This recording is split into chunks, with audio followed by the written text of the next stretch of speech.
दुसऱ्या दिवशी सकाळी नाताळच्या दिवशी त्या युद्धभूमीवर काही ठिकाणी एक विलक्षण घटना घडली. जर्मन सैनिक हळूहळू त्यांच्या खंदकांमधून बाहेर पडले. त्यांच्या हातात फलक होते. तुम्ही गोळीबार करू नका, आम्ही गोळीबार करणार नाही. काही ठिकाणी ब्रिटिश आणि जर्मन सैनिकांनी एकमेकांना ख्रिसमसच्या शुभेच्छा दिल्या. भेटवस्तू, चॉकलेट्स, सिगारेट्स आणि स्मृतिचिन्हांची देवाणघेवाण केली. खंदकांमध्ये पडलेले मृतदेह एकत्रितपणे वाहून नेले आणि पुरले. काही ठिकाणी फुटबॉलचे सामने सुरू झाले. काही ठिकाणी अशा चांगल्या गोष्टी तर काही ठिकाणी तुरळक चकमकीही झाल्या. पश्चिम आघाडीच्या दोन्ही बाजूच्या 2/3 सैनिकांनी म्हणजे सुमारे 1,00,000 सैनिकांनी 1914च्या नाताळच्या या युद्धविरामात उत्स्फूर्तपणे भाग घेतला. आता ही घटना काही जणांना आवडली देखील नव्हती, असा सैनिकांचा एक वर्ग देखील होता. लवकरच सीमेवर घडलेल्या घटनेची बातमी दोन्ही बाजूंच्या सेनापतींपर्यंत पोहोचली. संतापून त्यांनी ख्रिसमस युद्धविराम तात्काळ थांबवण्याच्या आज्ञा दिल्या.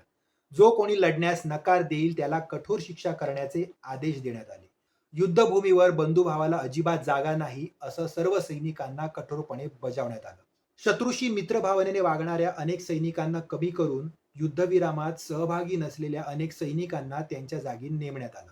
सन 1914च्या नाताळ पूर्वसंध्येच्या युद्धविरामाची ती अविस्मरणीय घटना पुढे साहित्य, चित्रपट आणि गाण्यांमध्ये अमर झाली.